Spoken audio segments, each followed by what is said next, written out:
Ambrosio Rodriguez is a former senior deputy district attorney for Los Angeles.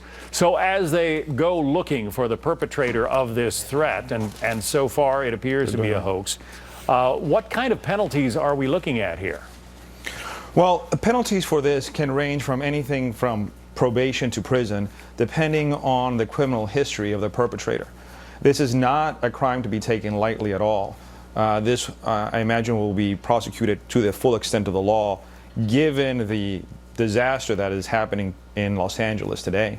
I live here. I see what happened this morning. I have children that are school age, and it's awful here right now. We are a community since San Bernardino.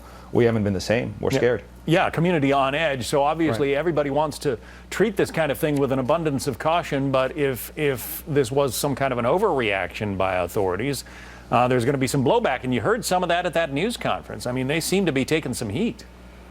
Yeah, and I think they should, because the question is, in any kind of decision making on something like terrorism, you have to rely on the experts.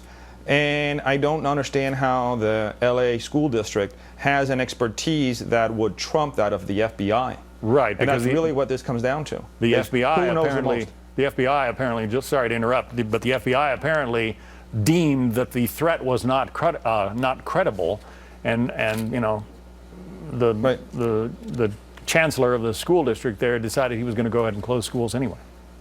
Right, and it leaves a lot. You know, this morning when the news first came out, it obviously seemed like the right decision.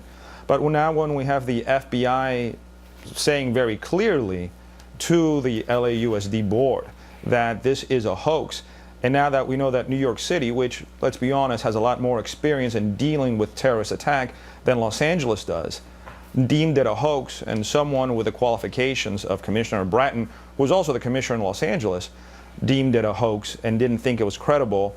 You know, that's something that makes me think, or makes me pause as to whether or not this was the right decision.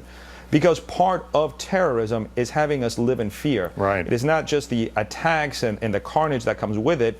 It is the changing of the very nature of what it means to be in America and what it means to live in America. Right.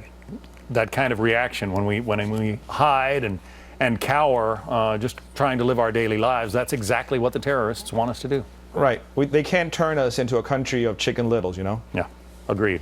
Ambrosio Rodriguez, former senior deputy district attorney there in Los Angeles. Ambrosio, thank you.